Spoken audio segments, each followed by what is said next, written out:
So after being in hospital for almost a month, I hadn't brushed my teeth. For a month? Yes. Lynn, I'm paralyzed. I'm in Hosi. I can't move. All I can do is go to the toilet, come back, a bit of physio, come back. So my wife came, my fiance then, my wife, yes. So she came and she's like, hey, Dan, you have to brush this teeth.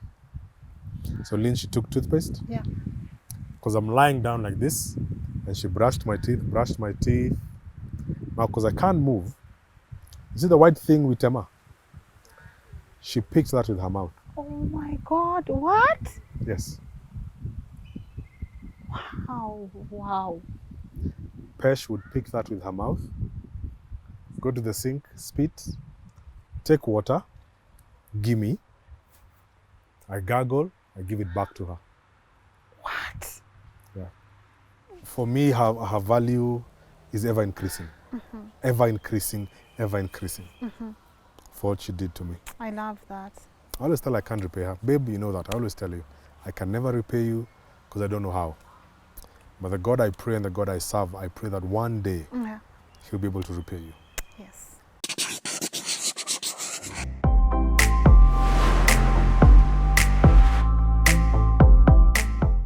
Hello and a warm welcome to Tuko Talks. My name is Lynn Ngugi. Now, we don't usually get second chances in life, but my guest did. He survived a very tragic accident and now he is using his voice to glorify and praise God. Trust you me, his story is going to inspire you. And so without further ado, please allow me to let him introduce himself. Hello, hello.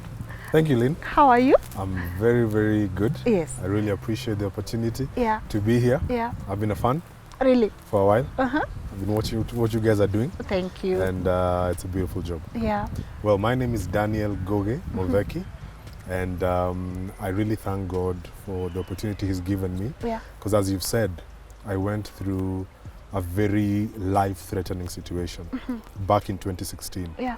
But God gave me a second chance in life. Yeah. Because He got me out of that situation, and I am the man I am today because of Him. Because of it. So and I I give also God all had the glory. the opportunity to go through your YouTube channel and you are doing a lot of inspirational content, but it wasn't like that before. Take us through your story to the accident and why you decided I want to completely turn my life around. Well, I'd say I was born in Nairobi, Kenya. Yeah. A family of two girls. I was the only boy, dad and mom. And dad and mom have always been believers. Yeah. You know, so I've gone to church. I've been brought up in that society. And I grew up in an estate called Olympic Estate. Number 9. For those who know it as Number 9's finest. Yeah. So unfortunately, around 2007, post-election happened. As you remember, Kenya was a bit on fire. Yes.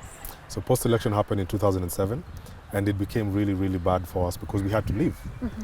And we left everything behind. Everything. Everything behind. I remember that day we had to cross over to Woodley Estate, where things were so different from Kibera. Yeah. But God was good. We moved over. I don't want to talk too much about that today. But God was good. We were able to go to the other side. Yeah. And my uncle gave us a place to stay for a couple of weeks. Because at that time he was in Nanyuki. So we stayed in his house, my family. And time came now when we had to leave. So because we could not all fit in one place, you know, life had been disrupted. So my folks lived with one sister of mine. Yeah. In a 2-bedroom house. So it was my dad, my mom, my sisters, my cousins in one house. So I couldn't fit with them. So I lived with my auntie for a while. And I remember that time I was also in campus. I went to USIU. So I think due to all that had happened, I started experimenting with so many things. Also, I started smoking. So I would enjoy my embassy lights, moja mbili. Ulikuwa unafanya embassy? Mazi. Ulikuwa umeomoka? Ah, that guy. Wewe si mtu wa SM, hizo rockets. No. Embassy lights. Okay. But sometimes unapungua kidogo unaenda sportsman. Hata nimesahau majina hizi vitu. But anyway, yes. So I smoked for a while, and I also started enjoying my whiskey here and there. So fast forward, this is nothing to, it's not an issue for me at all at that point, because it's under control. It's something you can always control. So Yeah, and life went on, I graduated from campus in 2010, and so I got into the employment sector. So my first job was at Sarova Hotels. Sarova? Yes. Okay. When I'm still there. Yeah. Yeah, good employers, lovely place to be. Yeah. Your next holiday, make sure you go to Sarova. Okay. Sarova, guys, you are listening. I hope your boss is watching. He has to watch this. Yes. So make sure you patronize Sarova Hotels. Yes. I started from pale chini kabisa, because I remember I'd done international relations and a minor in marketing. So when I was looking for a job in marketing, my first interview, I was a bit too green. So I didn't get the job. But the general manager then told me, if you don't mind training in the hotel, it will be good, so that you learn how hotel operations work. Yeah. Then when an opportunity comes, we'll give you the job. Okay. So Lynn, I have done housekeeping. The usual housekeeping? Yes. Okay. I've made beds. Yeah. I have washed bathrooms. I have done concierge. Concierge is, picking bags and welcoming guests to the hotel, taking them to their room and back. I've done that. I've done the switchboard. I did public area. Public area is cleaning the outside. You started from scratch? Yes. So I enjoyed the whole process. Were you not scared, of the peer pressure? Because at that age, we don't want to be seen doing certain jobs. Lynn, I'll tell you, it was crazy. Yeah. Because you see, I'm from a campus where everybody thinks life is all about the good life. Yes. I'll give you a story. I remember once there's a guy who we were with at USIU who came to the hotel and found me cleaning outside. And the guy was confused. He asked me, Mutheki, what happened to you? What are you doing? And you see, I couldn't explain to him, but I just told him everything has a process. And so where I want to be, this is the process I have to take. It had to take God at that time just to give me that, to ground me. But it was hard because your friends are going out on the dunda, on weekends, you're working. Because hotel work is shift work. Yes. Mimi mtu napenda ndevu. Hotel lazima unyoe. So I had to, and I have a kihara, you can imagine. No ndevu, no hair. I was like a cartoon. But it was for a while. Yeah. So yes, so it wasn't easy, but I thank God for that opportunity. So in 2013, I moved into sales. A sales job, where now things changed. It was no longer a shift. It was 9 to 5. Yeah. So I had my weekends. I had my time to do whatever it is I want to do with friends and all that. And so slowly, I think I started indulging a bit too much. Sometimes we'd go out on a weekend and this YOLO thing that everyone talks about. That had become our life. Go out, have fun. You were living the life. I was living the life. It's all about the nice suits, nice cars. Those days I also used to sell cars. So I'd change a car almost every couple of months. And cruise. Yes. Subarus those time, Oh, Subaru. Subaru cars, yes. Okay. So I'd change my car. Maybe every 2 years I'd have 2 cars. Or maybe 3 sometimes. So that was the life. Nice suit. The money is not bad. That was it.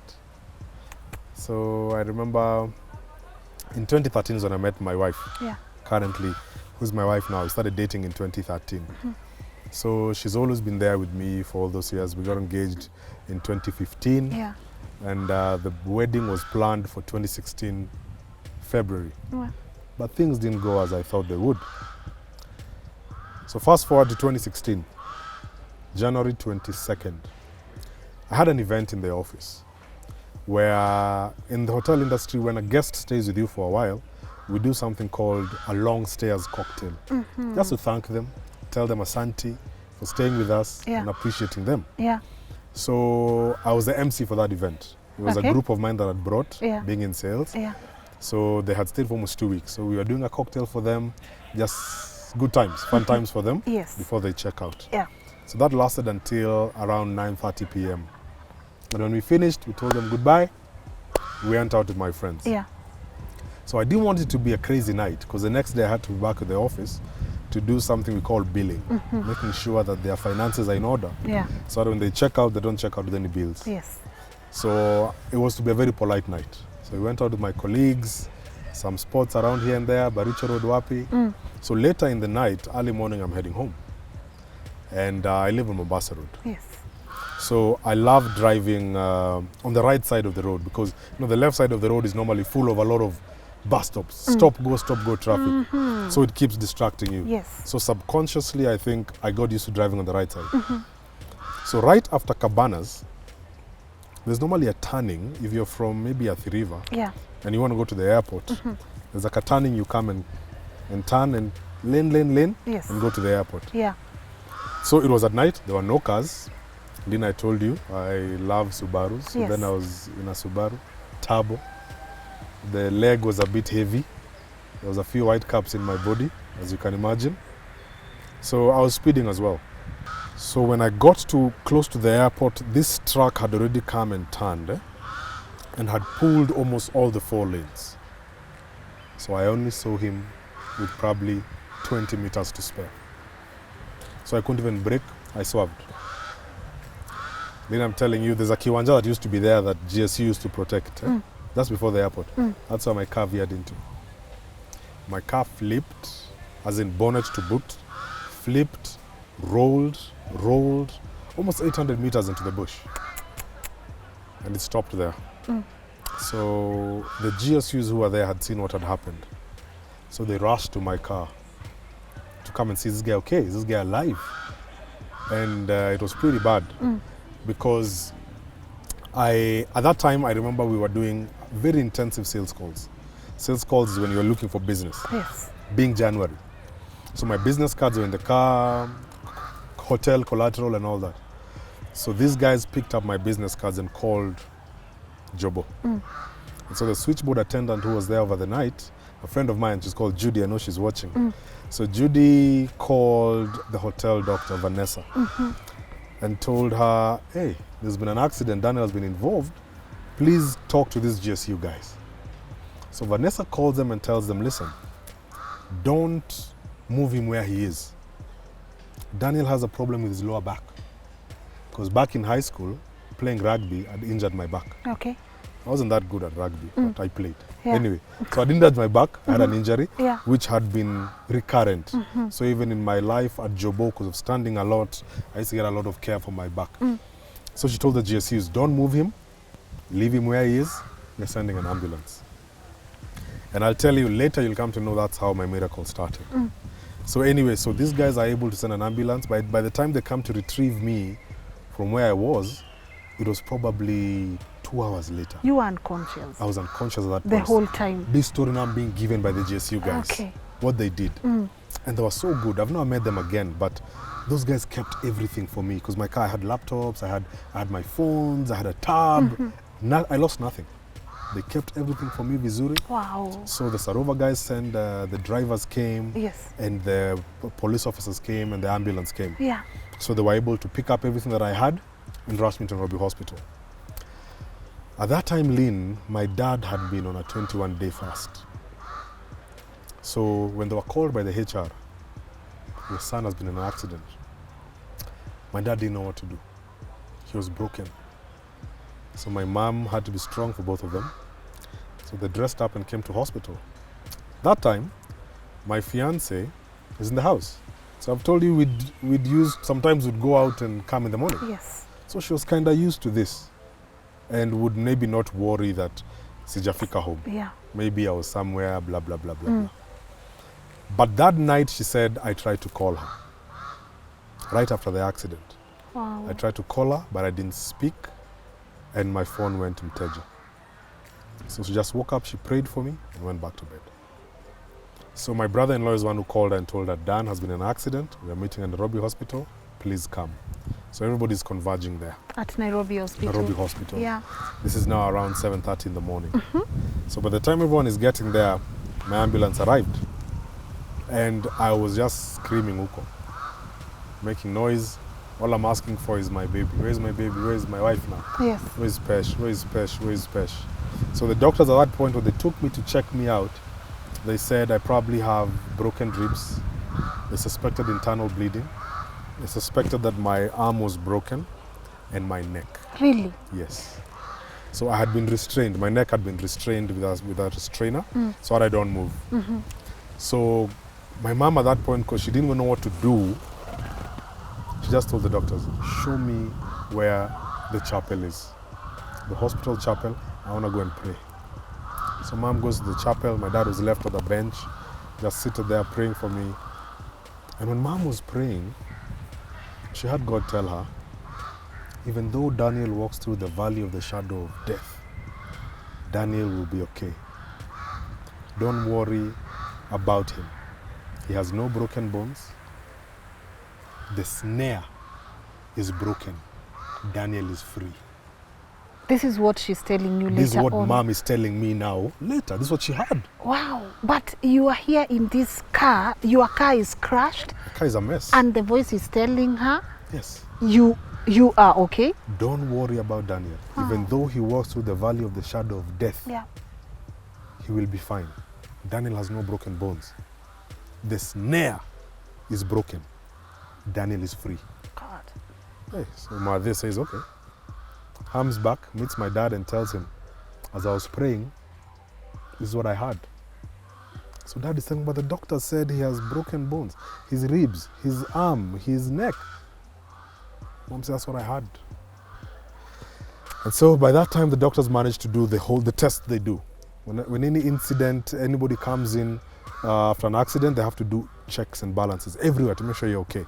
So once they completed that, they realized I had no internal bleeding. God. I had no broken bones. I only had a dislocated shoulder. My right arm was dislocated. What they were not sure about was my neck. And how are you feeling? Are you in pain? I'm still not there. These stories I'm still being told. Oh, you're still unconscious. I'm still unconscious. Wait. So now, what they could not do because of my state, they could not take me into an MRI machine where they would have checked to see if I have any neck or spinal damage. So that had to wait for a couple of days. So after that, I was taken to HDU, where I had to stay for a couple of days. Yeah. And so when they managed to take me into an MRI machine, that's when they found that due to the rolling and flipping of my car, I had severely damaged my C6, my vertebra right here. And so it was... Hii kitungumu yenye iko hapa? Okay. So ilikuwa imebreak and had compressed my spinal cord, and I had a tear also on my spinal cord. So Lynn, this guy who yesterday was okay, wearing a suit, emceeing an event, now is paralyzed. I was paralyzed waist up. And when my doctors heard how I was brought to hospital, that's why I said I will say something. Where my miracle started. That phone call that was made to Sarova. Because if those GSUs had picked me up and rushed me to the next vehicle, that would have severely damaged my spinal cord. It would have messed up my spinal cord because it was broken. So you can imagine nimebebwa hivi. Yeah. Nimelala tu hivi, mashingo ziko open. Yeah. So my doctor was saying, you young man, God loves you. Because first, where your neck is broken is very weird. It's broken at the front. They always break at the back. And at the back it snaps and you're gone. Yours is at the front. I can't explain that. Number two, everything is just so close to having been worse. So Lynn, I'm telling you, that was the hardest moment in my life. Yeah, let me take you back up because I want my audience to understand. Yes. When we see accidents, our first reaction is we want to save the person, we want to lift them up. What should we do? Because, you know, for me, if I see an accident, I'm more worried about the person inside. Exactly. What if this car blows up? Exactly. I want to lift you up and save you before something happens. So what exactly should we do? Especially those people who are not fortunate enough to have, you know, cards or telephone numbers where someone can call. Yes. And they get a friend like yours on the other end who understands your body. I think, Lynn, what I came to realize is in any situation that is an emergency like that, the first thing obviously is to make sure that this person is secure. What do I mean secure? That there's no immediate danger, like as you said, the car can explode, there's no leaking fuel, there's no such manner of things. Yeah. Because when we rush sometimes to pull someone off a wreck, that's why we cause more damage. Okay. Okay? And so number one, is the person speaking back? Somebody who's speaking back to you, at least we can rule out a lot of internal damage. Yeah. Because when someone is quiet, that's sometimes very dangerous.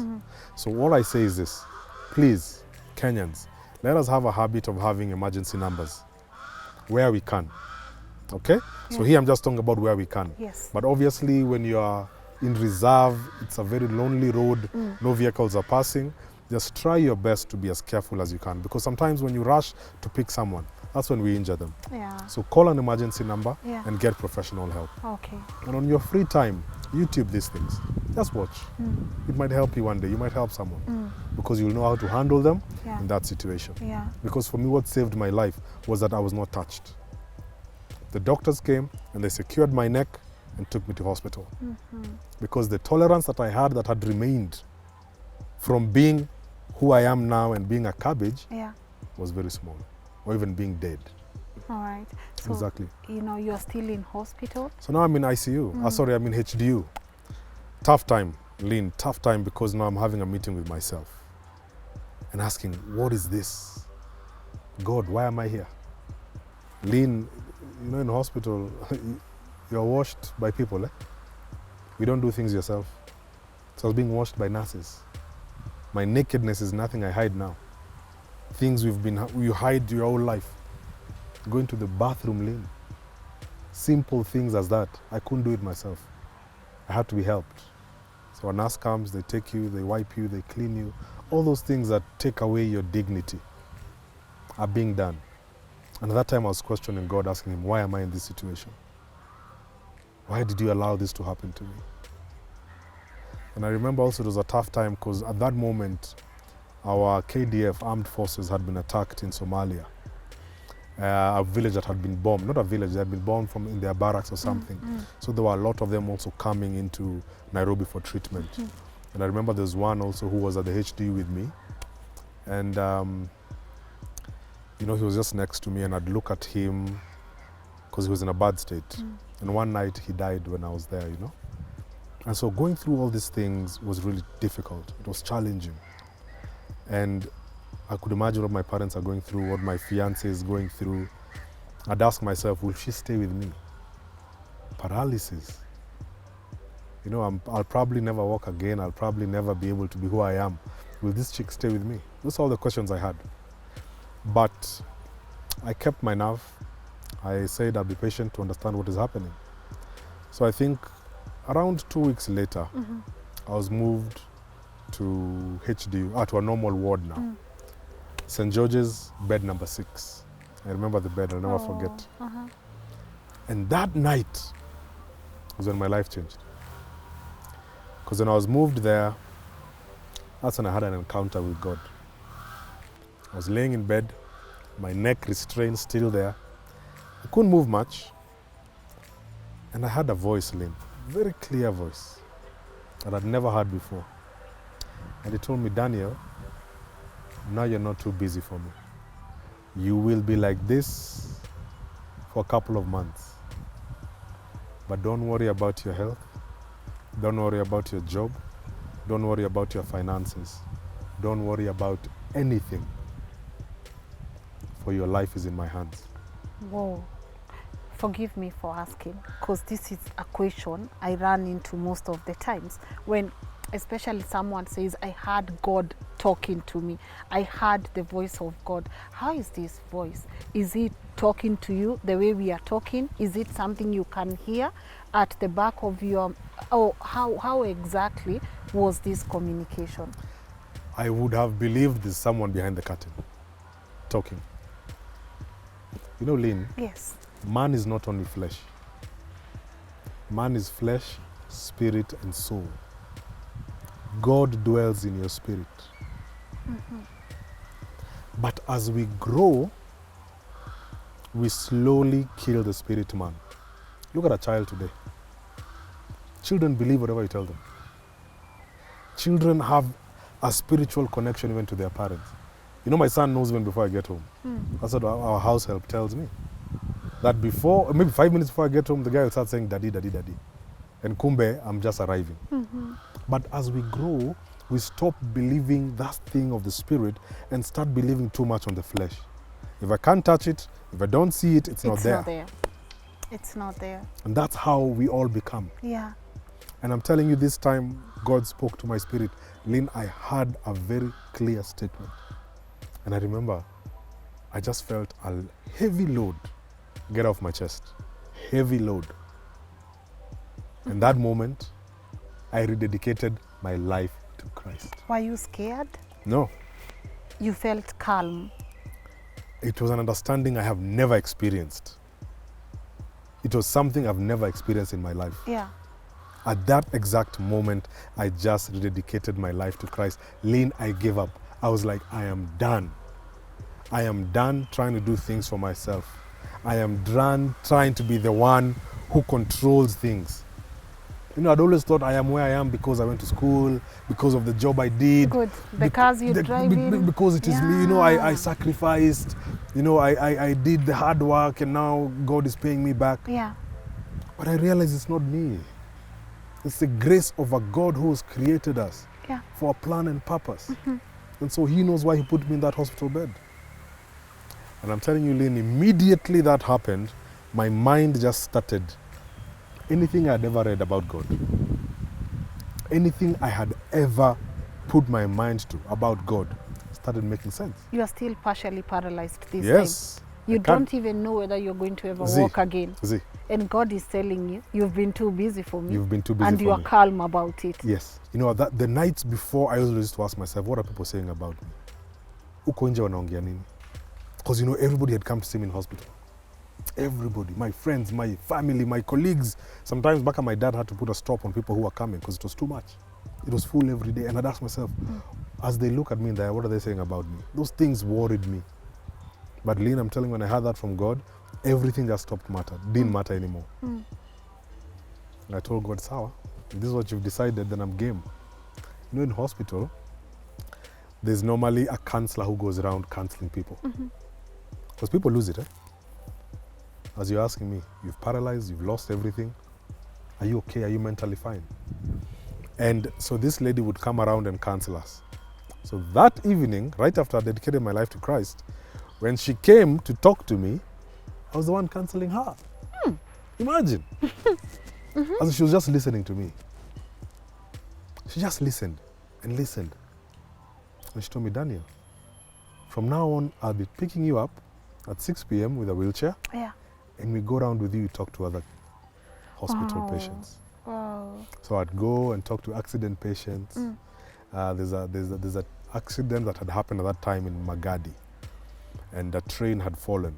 And some guys had broken their legs and their arms. It was really bad. And I made friends with them. So we'd meet every evening, have fruits together, and just talk. Because I'm telling you, at that point, God moved me from a point of knowledge. I knew God's word, but I never understood it. So I moved from again? I knew God's word. I told you I grew up in a family of God, isn't it? But you never understood I it. never understood what it was. I feel that way sometimes. Yes. I feel I know God's word, but do I really understand what this word is all about? Exactly. Because there's a guy, my mentor, Dr. Miles Monroe.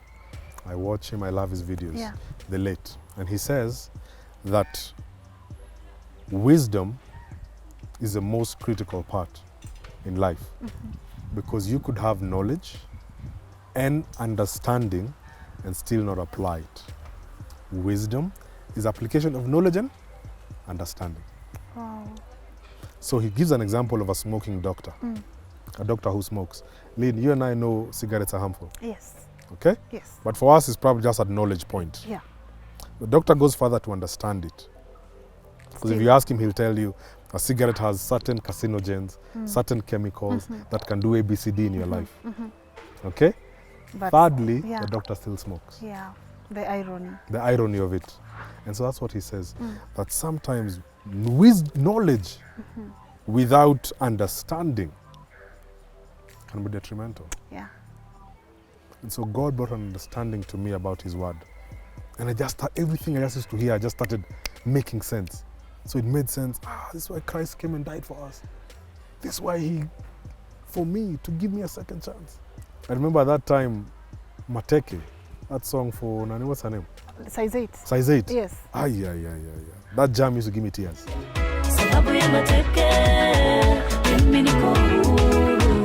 As in for real. That song gave me tears. Because of those Mutheki, I am who I am today. That Christ came and died for me. Sasa niko huru. I felt free. I was free. And that has been my life since then. So hospital was still crazy. Because now physio, I'll tell you, Lynn, for free, physio is worse than the accident. Yeah. Because this arm was like this. Ilikuwa imekwama hivi. So this arm had to do physio until it's able to stretch back and back. That's a story for another day. Yeah. That was crazy. Yeah. I couldn't move anything. So Lynn, my physio was as little as picking toothpicks. Okay, Daniel, pick this toothpick, move it here. It doesn't, you can't even pick, it drops. Let me give you an example of how I was feeling, okay? Yeah. Just touch your knee. Just go back, put your hands where they are. I want you to touch your knee, but don't move your hands. Touch my knee? Yes, your mind is telling you touch your knee. But don't move your hands. Don't move your hands. Oh, yeah. How are you feeling? How frustrated are you feeling? Very. Because I just want to do this. But you can't. Yes. Because my mind is telling me, Daniel, scratch. So it sends the signal, but the body is unable to actualize. Lynn, it was frustrating. Such simple things. And so at that point, I came to value little things. Little things, Lynn. Such as even picking a toothpick. Tying my own top, these buttons, the shati za hapa. I did that, I think, last year. Because as you can see, this hand bado haijarudi poa kabisa. But this is amazing, because I couldn't do this. Now I just ask myself, will I be able even to carry my child? If I ever get children, have I messed up my ability to be a father? I don't know. Let me tell you one thing that happened during this period. So after being in hospital for almost a month, I hadn't brushed my teeth. For a month? Yes. Lynn, I'm paralyzed. I'm in Hosi. I can't move. All I can do is go to the toilet, come back, a bit of physio, come back. So my wife came, my fiance then, my wife, yes. So she came and she's like, hey, Dan, you have to brush this teeth. So Lynn, she took toothpaste. Yeah. Because I'm lying down like this, and she brushed my teeth. Now, because I can't move, you see the white thing with Emma? She picked that with her mouth. Oh my God, what? Yes. Wow, wow. Pesh would pick that with her mouth, go to the sink, spit, take water, gimme. I gargle, I give it back to her. What? Yeah. Considering you had not brushed your teeth for a month. Yes. I feel like she's such a hero in the story. That was not my wife, she was my fiancée. She was your fiancée. She's a hero in my story. Because that's what she did for me, Lynn. Not once, for over months and months, until I was able to get back to where I am. God. My mom walked into that and just started crying. Because mom was like, how? Daniel, how? Pesh, how are you doing this? I don't even understand it. Today I ask her, she tells me it was the grace of God. Wow. And so that journey was really crazy. I was in hospital for probably 2 months until I was able to be discharged. But now you see, I couldn't go back home because I needed care around the clock. So I moved back home to my parents' house. So it was my dad, my mom, my fiance, and me. So my dad would take care of me morning shift. Morning shift would be from 7 up until midday. Because my mom at least had an arrangement with her workmates. So she'd leave work at midday and come home. So dad would take care of me at that point, give me breakfast, take me to the toilet if I needed to. That's when we were sharing the word of God with him. He's a Miles Monroe guy. He loves miles. So he'd take me through miles. Just get to understand the deepness of God, you know. Those were my mornings. Mom would come in the evening, my prayer warrior, that's my mom. We'd chill with her. Sometimes due to the challenges I have, I'd mess myself in bed. And mom has to come, lift me, take my clothes, wash them, clean me, so that when my fiance comes in the evening, now that's her shift. Making sure I'm okay. And I couldn't sleep because, you know, in hospital, the hospital bed is very very comfortable. Yes. I came back to a normal bed. I think I slept after a year. Damn. So I couldn't even sleep. So that time my friends had to make sure I'm okay. Sometimes I've had like a nightmare because maybe I'd imagine I'm in a car or something. She'd make sure, babe, shh, shh, shh, shh. In fact, she stopped doing that, I think, maybe a year ago because it got into her subconscious mind. She'd wake up, make sure I'm okay. You know, they gave their life for me. My sisters. And let me tell you, my friends who are watching this, don't wait for such a difficult time in your life for you to realize who the pillars are in your life. Some of us are wasting too much time with people who will do nothing for us. People who will not build you. People who will take you nowhere. Identify your pillars and take care of them. Men, wives are important. You know, we joke around and say the way your wife is your source of stress. That's a woman who will wash you when you can't. That's a woman who will bathe you and take you to the bathroom and brush your teeth. Don't wait to be where I was for you to realize those important things. Do you think you had valued her less before the accident? I think the fact that I loved her gave her reason to stay. But what she did, I didn't think someone would do for someone who you have no blood ties.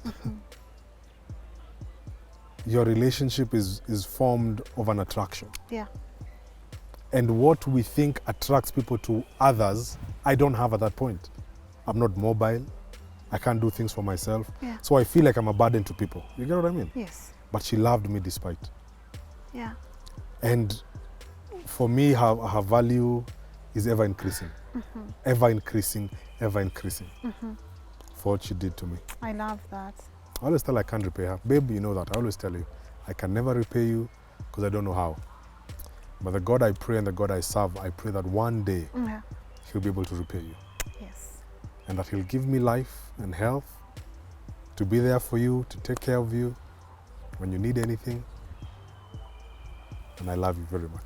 Oh, I feel like we should have had her. Do you think she will come to the show sometimes? Absolutely. She will, huh? She will. I feel like I just want to sit down with her. Yes. And let me, because Tuko, we are launching a relationship newsletter this March, where people will get, professional advice on things people don't want to talk about. Yes. The subscribers will get professional advice, and you can find the link on the description. But if I was to quickly ask, what's that one thing that you think has made your relationship successful?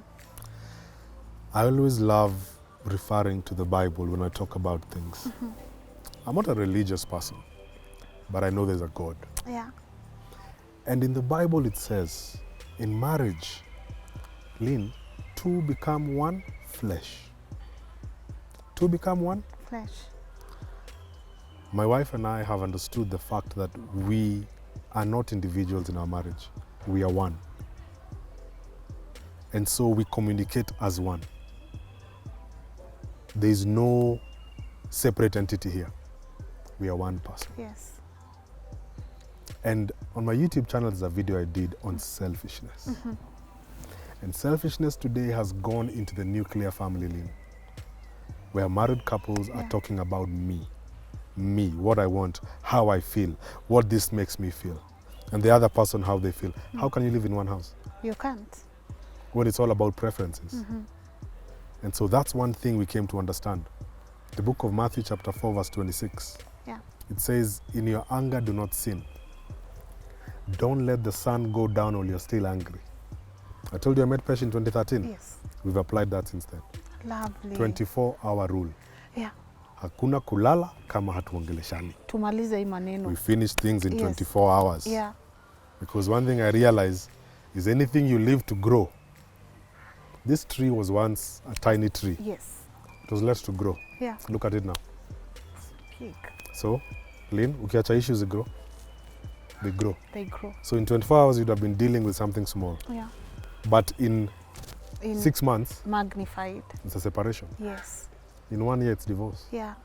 I love that. Yeah. Yeah, I love that. So those are the small principles. They are Yeah. small principles. 24-hour rule. Respect. We are one. Communication.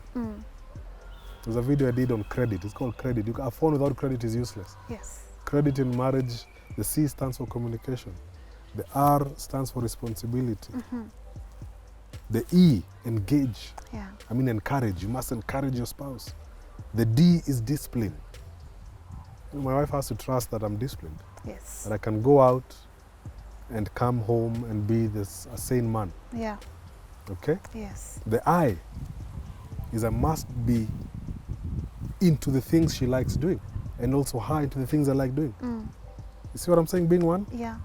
each other's hobbies, Yes. and the T is the most important of them all. Yeah. Lynn, we must be teachable. Yeah. I feel like this is not the last time my audience will be seeing you, because I Amen. want to bring you guys more. Amen. I love covering successful stories, especially when it comes to marriages. I was telling you earlier, it breaks my heart whenever I host someone who is going through so much in marriage, and I know sometimes people want to see things can work out for good, you know. Absolutely. And I feel like our audience will learn a lot from you and your wife if you give us the opportunity to host you guys again. Anything for Yeah. the glory and honor of God. Yeah.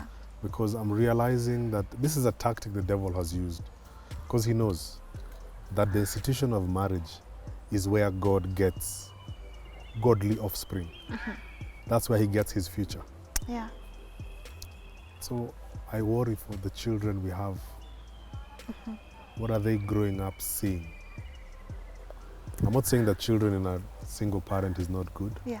I'm not saying anything, but what I'm saying is that the devil has managed to sell the idea that marriages don't work. People say marriage is not a bed of roses.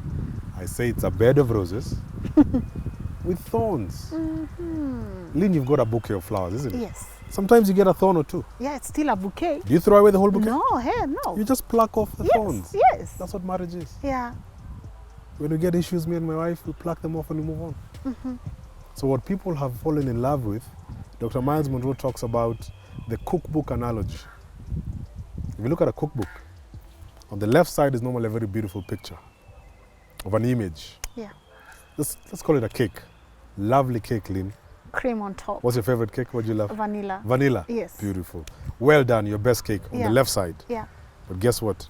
On the right, what do you have? The writings and the recipe. Thank you. You have the ingredients Yes. that you must buy, Yeah. and then you have the recipe And the instructions. and the instructions.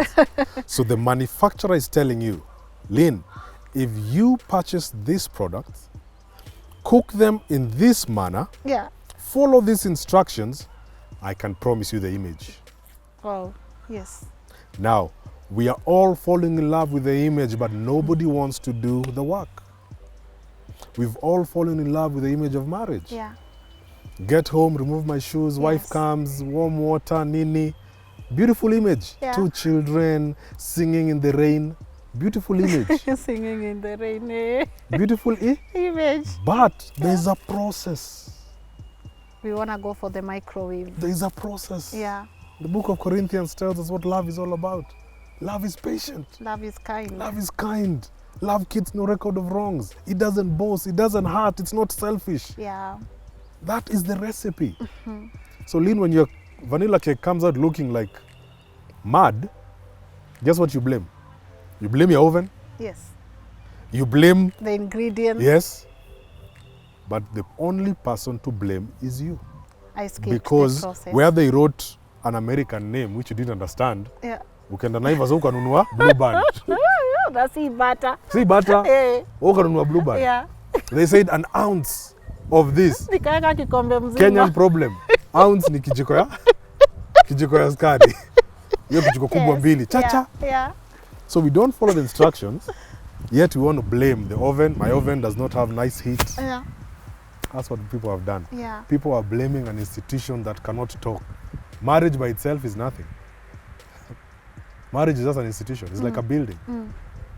It's made what it is by the people, the occupants. Yeah. So marriage is you and I and everybody else.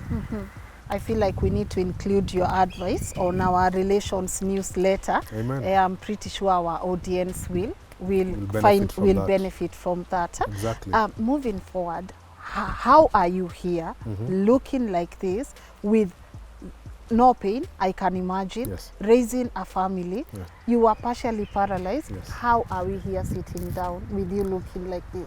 Glory and honor to the Lord, man. It's a process. In fact, today I was speaking to a brother of mine who has currently going through what I went through. He was paralyzed. He went for surgery, came out paralyzed. And I know he'll watch this video. Yeah. And one day you'll be seated here helping other people. Amen. And encouraging them and giving them hope and a future. Amen. And let me tell you, I have learned patience. I have learned to respect the process. I have learned that sometimes good things take time, Lynn. Because I appreciate small wins. Lynn, I told you this arm ilipona hivi. So physiotherapy was moving it, and every distance it goes, it has to go back. So that we conquer that movement. Then we come, we do this. Yeah. There's a time I remember, I actually closed the house. I told my wife, tell this guy not even to come. The physio guy, tell him you're not home. Babe, I can't stand the pain. Yes. I used to scream. In fact, she reminded me the other day. Babe used to scream until I leave the house because it was so painful. But that has been the process, Lynn.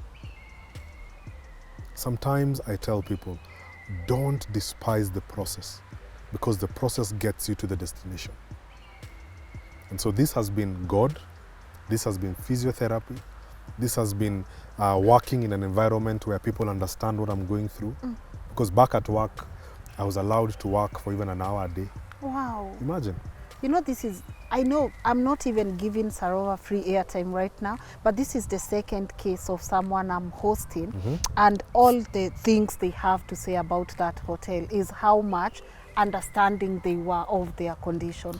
So Sarova, big up on that. Big up to Sarova. Yeah. It's a nice place, the management, their mind is in the right place, they care for people. And I'm telling you, Lynn, I remember my dad now is the one who dropped me and picked me from work. And so every day I wouldn't go, he'd rush to hospital to get a doctor's note so that he can take it to work. And the then human resource manager, God rest his soul in peace, he was called Mwangi wa Karaoke.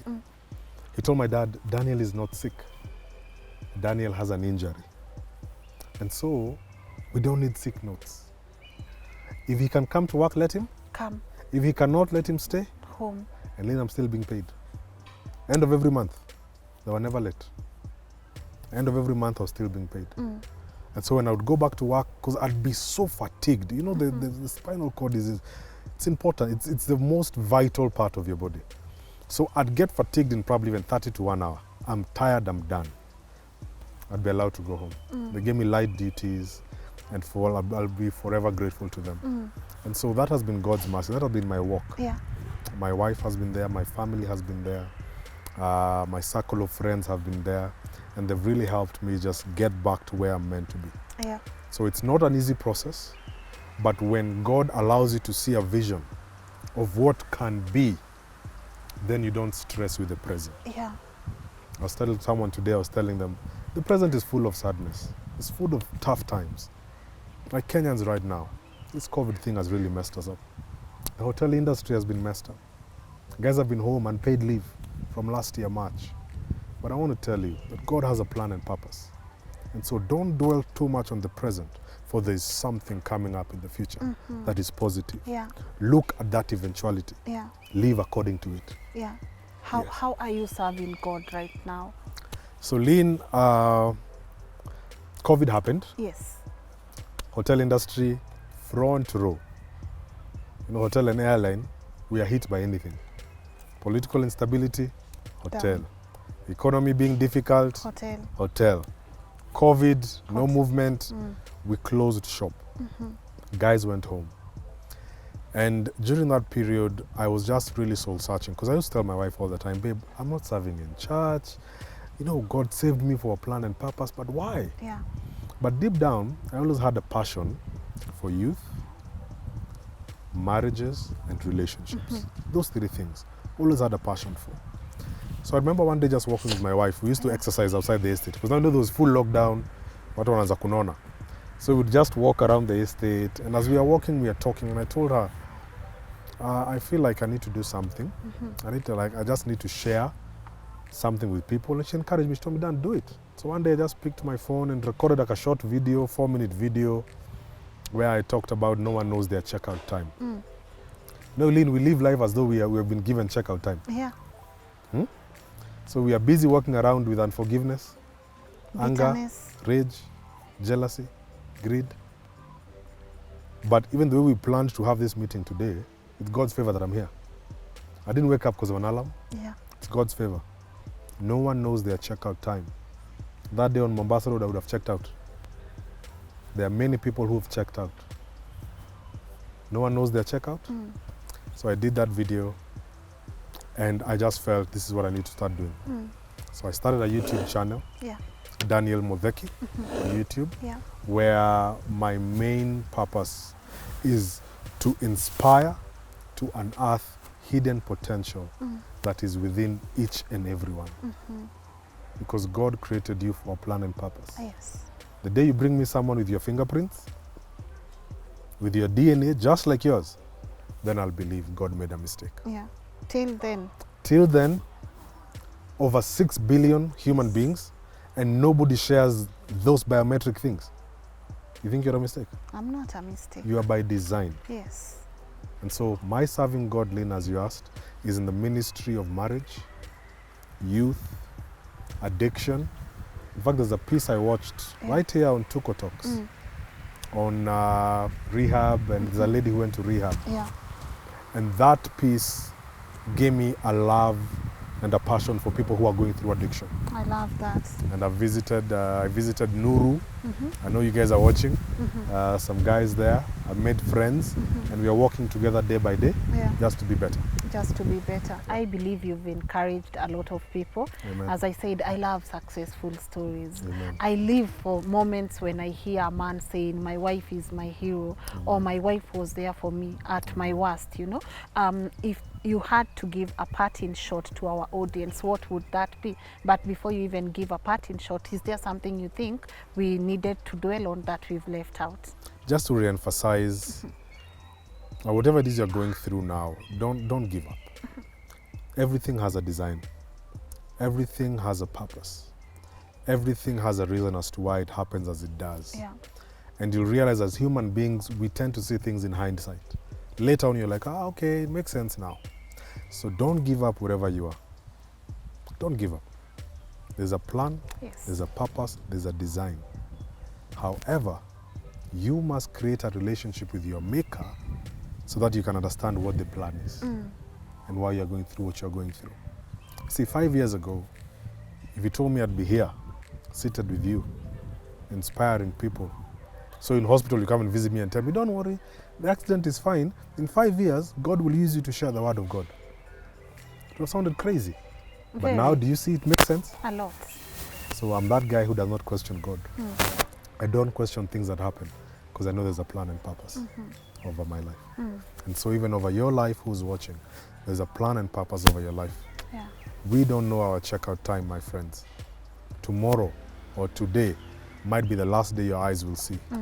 If you are to meet with your maker today, what will you tell him? Can you explain the anger that is in your heart? The lack of forgiveness? The lack of love for others? You might not have a chance to. And so I say every day you're alive, use it as a platform to be a better father, a better brother, a better sister, a better daughter, a better friend, a better employer, a better employee.